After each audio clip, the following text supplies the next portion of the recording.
Intau biyyaaf hin ta'u. Biyyaaf hin ta'u. Kanaafuu wanni Oromoodhaaf hin taane Itoophiyaadhaaf hin ta'u kana quba qabaachuu qabu. Xiqqoonni arti jechuu keessanii amma Itoophiyaadhuma keessattiyyuu. Akkam? Wanti sirrachuu malu. Maaltu sirrate amma maatti? Tole. Silaa. Dursa wanni jedhe kanaan booddee duubatti hin deebi'u waan jedhu kaastaniitii jirtu. Hin deebi'u.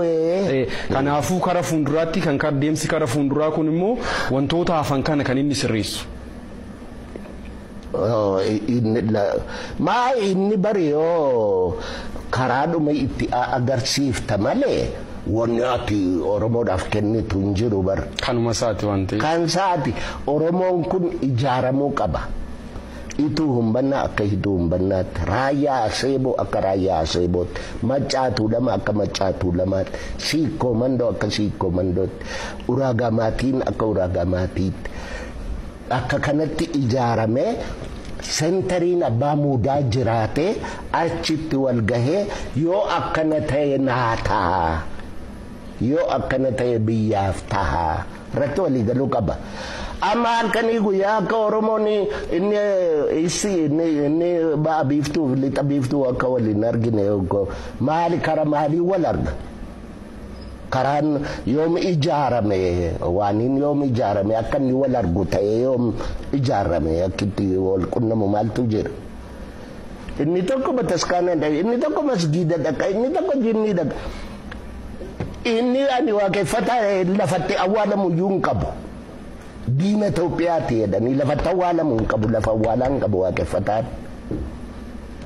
Dambidollootti irreecha kabajnaa jennaan obidiyoon nu dide. Irreecha iddoo gara biraatti kabajan dambidollootti dhowwaadha. Kanuma darbe kana waggaa meeqa amma waggaa Tasfaayee dubbiseera jette miti. Tasfaayeen yeroo aadaaf turizimii keessa jira. Karaa isaati malkachaa galchinee barana malkaa maayini malkaa sanarratti irreecha kabajnaa inni dhiyeessine. Waggaadhuma kanamu. Bulchiisa zooniitu nu dide eenyu maqaan isaa ijoollee maqaan isaa. Sababni isaa maal jedhama? Haala nageenyaa naannoo san jiru moo maal jedhame? No haala nageenyaa miti. Dambidolloon Oneegii jedhu bara eeguma bara dargii xabbaabiidhaa jedhu. Bara wayyaanee kana Oneegii jedhu ammas Oneegii jedhaa jiru. Oneeg kun nuyi bara. Oneeg kun Oromoo jechaadha miti. Anamma Addis Ababa Yuunivarsiitii keessatti inni kaan Abuda Gadaanaan jedha. Inni kaan Guduu Kaasaanaan jedha. Inni kaan Oneeg naan jedha. Kana mallasitti meera yeroo inni lubbuudhaan jiru. Garuu hin kolfani. Hin galleef wannicha akka inni dubbii miidhaa hamaa akka inni ta'e isaaniif hin galu. Madaan kan keessuma dhukkuba malee orman dhukkubuu bara. Madaan Oromoodhuma dhukkuba. Oromoodhuma kana keessaayyuu madaa baatee kan dhukkubisaatti hin dhaga'amnetu baay'ate immoo. Kanaafuu rakkoowwan akkasii kana qaama biraatirraa wayiigaa Oromoon sirreeffachuun qabu mataadhuma isaatiin. Oromoon akkamitti sirreeffata? Oromoo is the most disorganized. Akkanni yoo har'a amma kun wanni aniifatti itti jiru kun waan dinqiidha. Akkas dubbachuun dhowwaadha. Maal manni kun har'uma asitti ijaarame na waamtanii? Waggaa meeqa manni kun eega ijaarame? Fakkaana waamtanii maal jettanii beektu? Kana jijjiiramaan dhufeettu? Jijjiiramu miina nas dhufeettu? Jijjiiramuma kanatu fide. Jijjiirama kana immoo dhiiga ijoollee keenyaatu fide. Ni warri kan nutu fide jedhee odeessi kun. Waggaa 60 Oromoo lubbuu namaa itti gabbaraa jira siin jedha. Kanaafuu waan hafes Oromoodhumatu sirreeffataa jechuudha. Kan waa'ee irreechaa dhimmoota garagaraa. Absolutely. Kana jechaa warra kaan wajjin hin mari'atu jechaa miti. Garuu dubbii garaa warraa keessa alagaan hin galu. Oromiyaan dubbii garaa warraati Oromoodhaaf. Alagaan keessa galee inni kun kan keenya inni sun kan eenyuuti maali waan akkanaa kun ትዝብት ነው ትርፉ jedha Amaarri እና hin ta'u Oromiyaan abbaanuu mana ofii qaba bar keenyaan kan ofiiti keenyaan kan warraati kootiin kan ofiiti jedha Oromoon Oromiyaan kooti malee Itoophiyaan walitti qabna malee Oromiyaa walitti hin qabnu kana quba qabaachuu qabu. Itoophiyaa walitti qabna malee Oromiyaa walitti hin qabnu. Amma rakkoo guddaan nama baay'eedhaaf hin galin anama FM gara 15tu jira eeguma jijjiiramni kun dhufe hundumti isaanii tokko Ahaduu jedhamaayyuu mafakkiriin isaanii Oromoodhaan zaranyaa jedhu.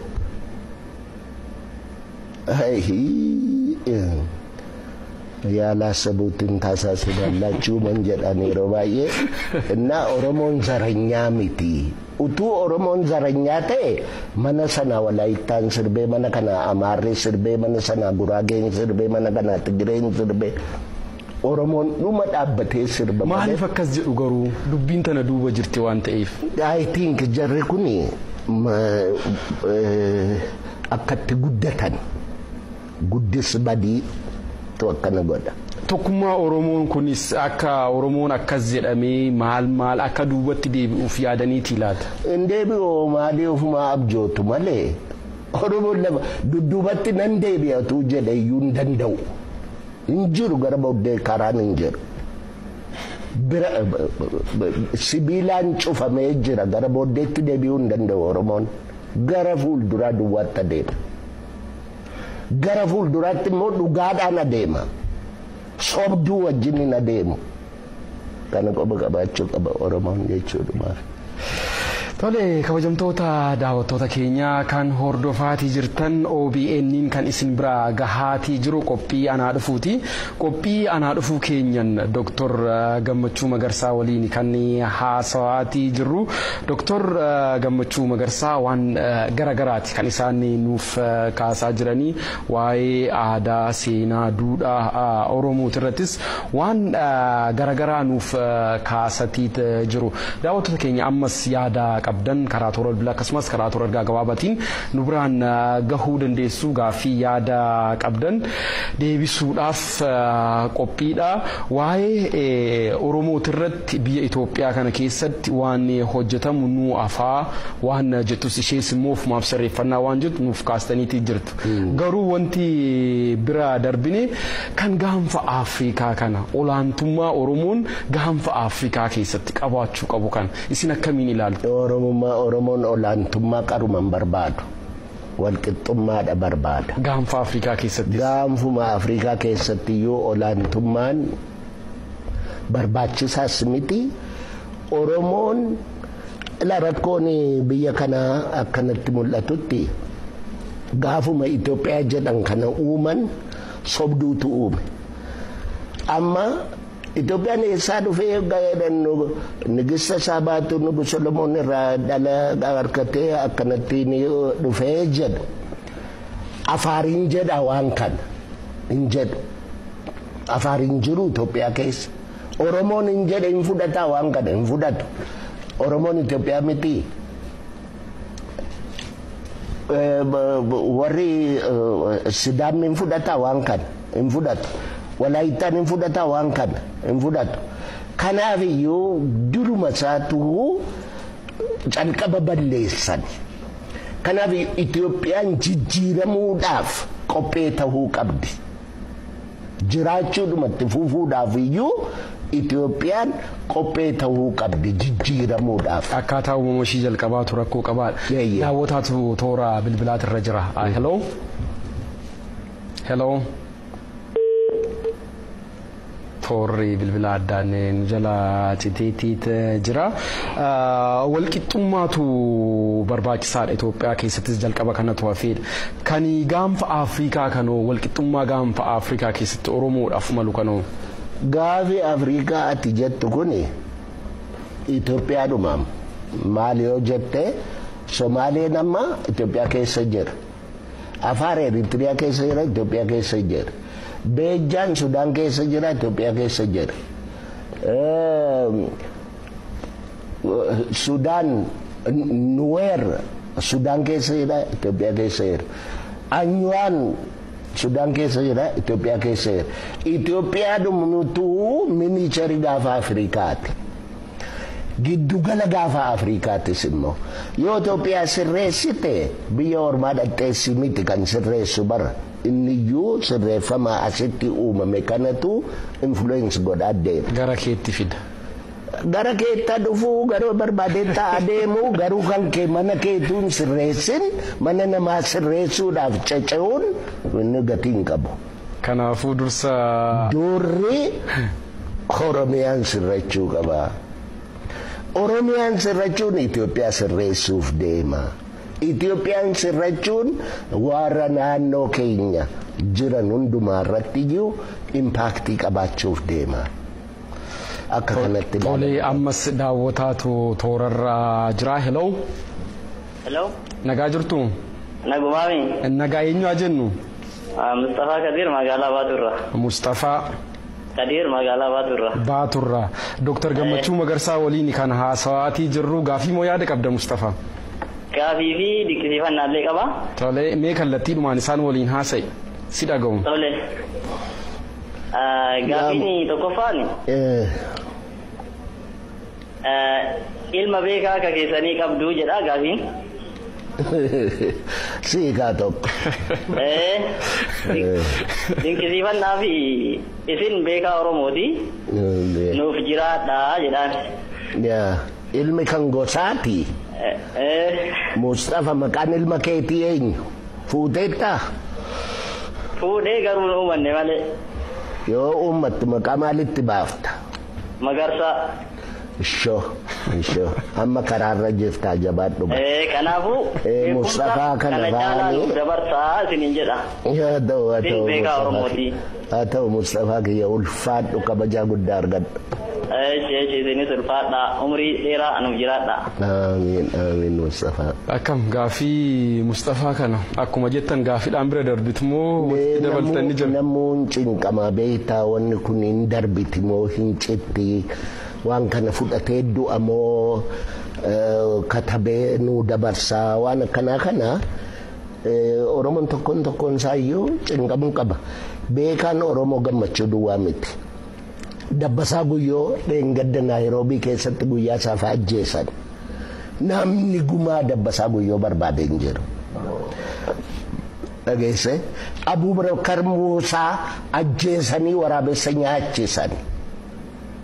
Dargiin namni gumaa Abuubakar Muusaa Oromoon ka'ee maaf du'a kan keenya aadaa keenyaaf dhaabbate jedhee namni dubbate hin jiru. Numa jeesu numa raanfatama. Amma yaaddoon isaanii inni kunis yoo du'e inni raanfatama. Yoo kitaaba nuu qoree du'e kitaaba nuu qorii du'ii sila siinsi ajjeesuun isaanii nafuu jedhaa jira bara. Kan ilmaatis kaasitii jira saniin alatti. Ilmi kan koo ilma qeerroon akkuma jirti ilmaan kiyya. Na ilma tokkoon qaba jechaan bardhalchuu eeyyuun hin dhalcha. Yaadaan garuu ilmaan kiyya bari inni na gaafataa jiru kunis ilmuma kiyya. Kanaafuu qeerroon martuu ilmaan kiyyaadha. Ilmaan kiyya anis isaanumaaf hin dubbataa jira miti amma. Hojii maaliin qabaani OBN na waamnaan hin dhufe seetaa. Tole ammas daawwataan toora bilbilaatirra jira. Hello. Hello. Nagaa jirtu? Akkam jirtu nagartan? Eenyu haa jennu? Amiin jedhama. Amiin eessaati? Baalee irraa bilbila. Baalee irraa. Dr. Gammachuu Magarsaa waliin haasa'aati jirra. Gaafii moo yaada qabdu? Yaada qaba. Tole. Isaanis dubbisuun barbaada. Mee kallattiidhaan kunoo isaan waliin haasa'e? Doktora keenya baga nuu jiraatti akkam jirtu nagayyisu? Amiin gosi maan? Gosi kee maali? Gosti kan koo muka. Gosti kan koo Oromoodhaani. Oromoo keessatti hoo? Mando. Akkas Mando keessatti hoo? Mando keessatti Baalee Saambituu jedhama gosti kiyya. Saambituu. Shaangituu kiyya Saayimannaa. Naa jiraadhu kan doktora kaasu yeroo baay'ee si hordofaan ture. Baay'ee si jaalannaan dheeraa baay'ee si dinqisiifannaa nuu jiraadhu. Thank you good. Wanna tokkoon barbaadu gaafii tokkoon isinirraa qaba. Yeroo baay'ee yeroo miidiyaa adda addaa irratti dhiyaatan isin hordofaan ture. Amma aadaa seenaa Oromoo nuti baay'ee miidhama qabnaa dubbatti hafneerra. maal qaba sagantaa dhaabbata tokko qabatanii televezyiina adda addaa ወይ miidiyaa adda addaa irratti sagantaa sana osoo dhiyeessanii. Kunoo gaa har'a kunoo waaqumatti itti mul'ifnaan na waamaniin se'a. Isaanumatti iyyadhaa ka kunoo karaa hafuura baafatan tokko OBN kana ta'eera amma. Ani na waamanii takkaa dideen beeku.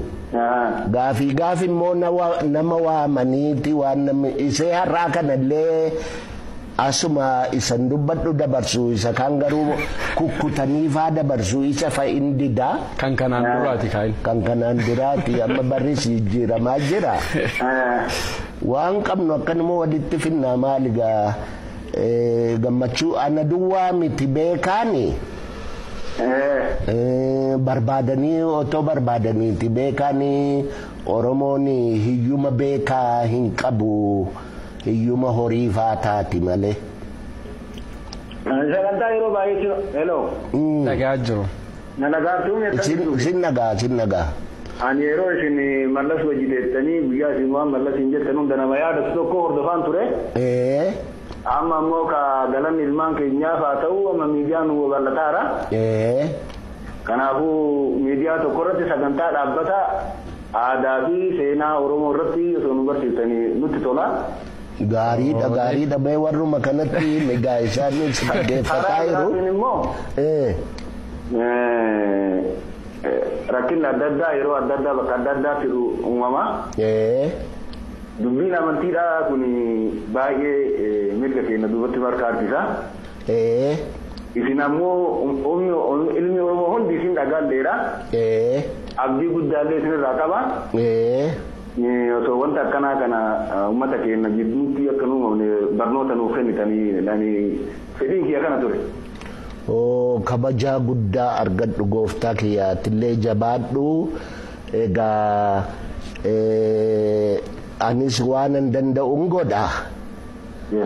Egaa dhugaan yoo jiraatte nagaan hin badu dhugaadhuma sana jabeessuudha.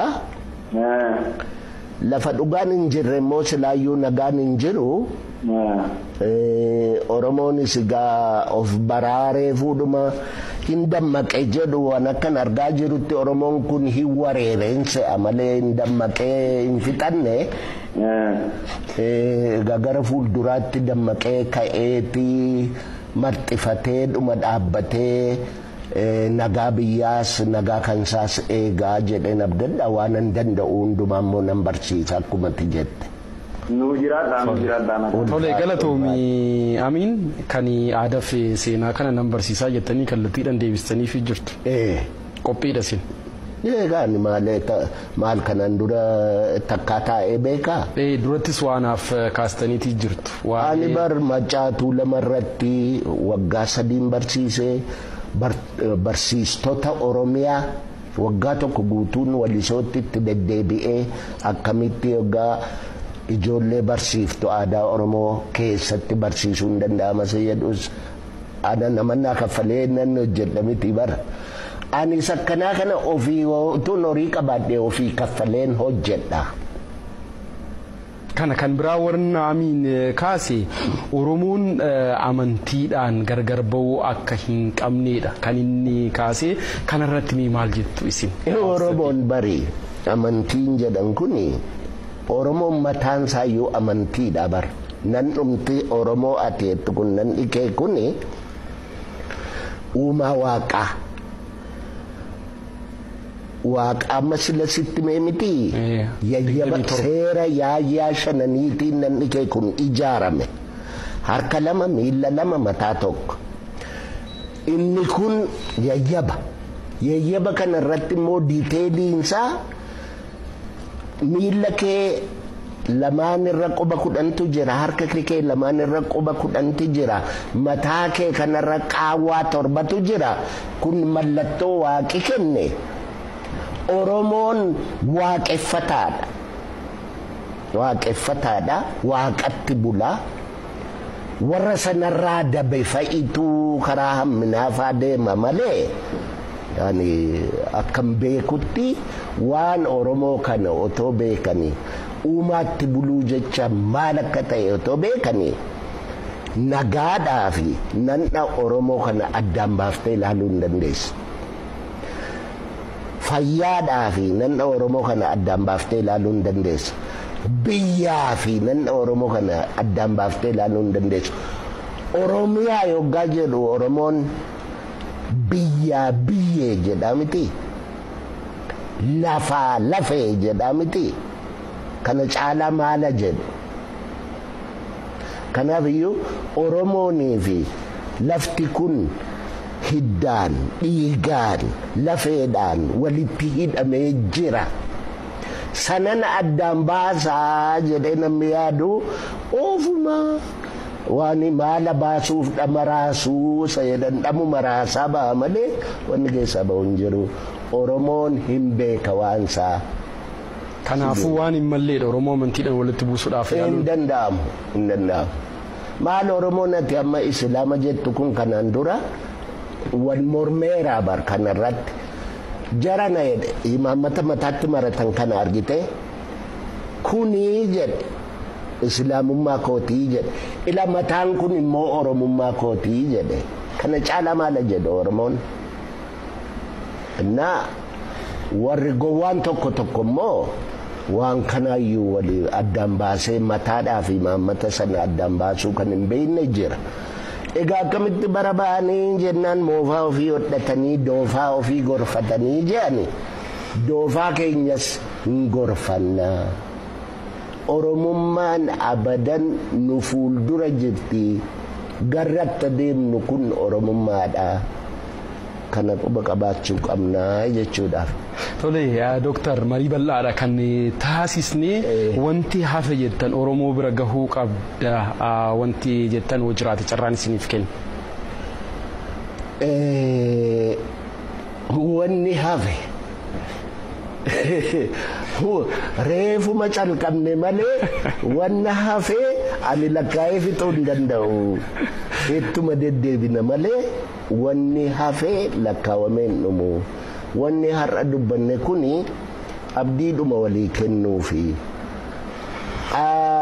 in shakkinaa Oromoon jagnaa, Oromoon gamnaa, Oromoon qaroodhaa, Oromoon akka alagaan itti nu beeku kanatu akka if beekutti nu beeku alagaan kuni. Waggaa baay'ee akka horiitti nu oofanii jennaan dhuguma horiidha nu se'anii. Oromoon horii miti. Oromoon uumaa waaqaati. Uumaa waaqaa keessaayyuu immoo Oromiyaa keessatti qaroon akka Oromoon jiru quba qabaadha. Oromiyaa keessatti qaroon akka Oromoo hin jiru. Oromoo irra qaroomna Oromiyaa keessatti warri jedhan hin doomu.